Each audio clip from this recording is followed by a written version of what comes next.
रात को आता है। एक संक्रामक बीमारी ने पूरे ग्रह को तबाह कर दिया है।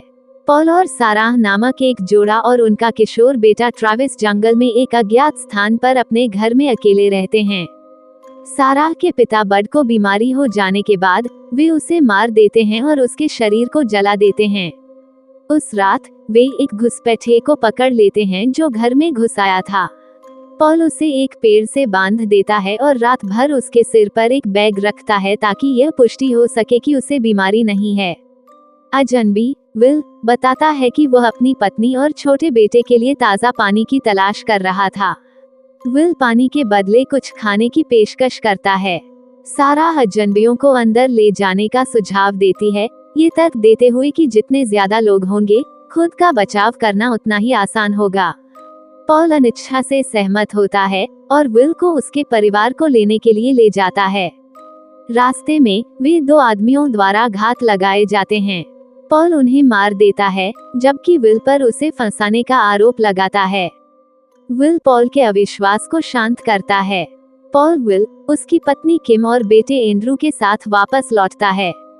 अपने नियम स्थापित करने के बाद, जिसमें पॉल या साराह की गर्दन में पहनी जाने वाली चाबी से एकमात्र प्रवेश द्वार को बंद रखना शामिल है, दोनों परिवारों में सामान्यता की भावना स्थापित होती है और वे एक दूसरे के करीब आते हैं। एक दिन ट्रैविस का कुत्ता स्टेनली किसी अदृश्य उपस्थिति पर आक्रामक रूप से भौंकना शुरू कर देता है और उसे जंगल में खदेड़ देता है। ट्रैविस, जो स्टेनली का पीछा कर रहा था, जोर देकर कहता है कि उसने जंगल में कुछ सुना था।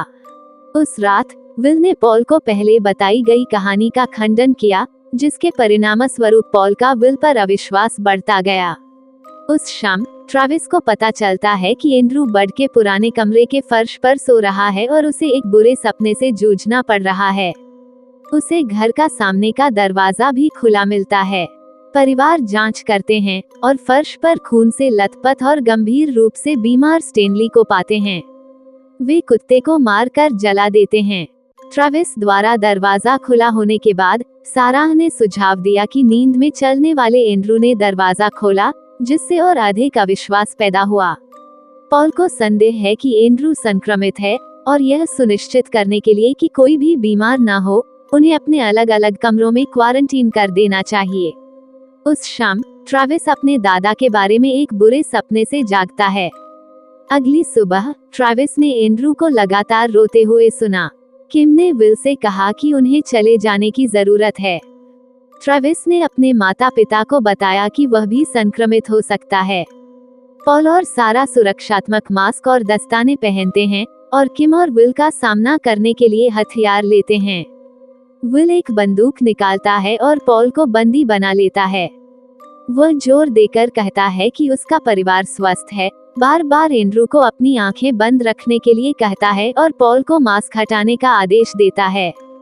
विल पॉल से मांग करता है कि वो उसे भोजन और पानी का उचित हिस्सा दे ताकि वे जा सकें।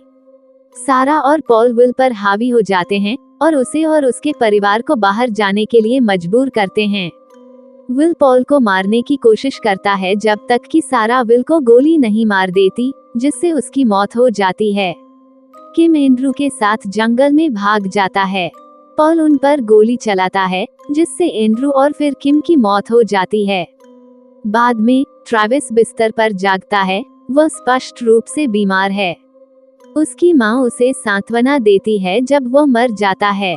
पॉल और सारा, जो अब स्पष्ट रूप से संक्रमित हैं, चुपचाप खाने की मेज पर बैठते हैं। वे एक टूटे हुए, तबाह चेहरे को साझा करते हैं। यदि ये कहानी आपको पसंद आई हो तो अपने दोस्तों और अन्य लोगों के साथ शेयर जरूर करिएगा।